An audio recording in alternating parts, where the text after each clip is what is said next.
రాజ్యం మీద ఆశ లేనివాడి కన్నా రాజయ్యే అర్హత ఎవరికుంటుంది? పవన్ కళ్యాణ్ 10 ఏళ్ల రాజకీయ ప్రస్థానంలో ఎన్నో ఆటుపోట్లు. ఆయన ప్రత్యర్థులే కాదు, సొంత అభిమానులు కూడా ఆయన్ని పూర్తిగా నమ్మలేని పరిస్థితులు. 2014 ఆయన కోరుకోని అధికారం.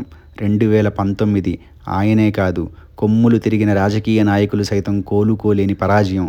2024 రాజకీయ రంగస్థలంలో ఆయన శత్రువులే కాదు, చరిత్ర సైతం నివ్వెరపోయే విజయం. ఈ ప్రయాణంలో నమ్మిన వాళ్లకన్నా అనుమానించిన వాళ్ళు, అవమానించిన వాళ్లే ఎక్కువ. కానీ మొక్కవోని ఆత్మవిశ్వాసంతో ఇంట గెలిచాడు, రచ్చా గెలిచాడు. మరాఠా నేల మీద బీజేపీ నాయకత్వంలోని మహాయుతి కూటమి విజయంలో పవన్ కళ్యాణ్ చేసింది కేవలం ఉడతా సాయం కాదు. ఆయన చేసిన ప్రసంగాలు అక్కడ బతుకుతున్న తెలుగు వాళ్లతో పాటు అక్కడే పుట్టి పెరుగుతున్న మరాఠీల్లో సైతం స్ఫూర్తి నింపాయి. ఎందుకంటే ఆయన తత్వం హిందుత్వం, ఆయన సిద్ధాంతం మానవత్వం, ఆయన ధర్మం సనాతన ధర్మం, ఆయన భావజాలం జాతీయ భావజాలం, ఆయన ఆశయం అఖండ భారతం.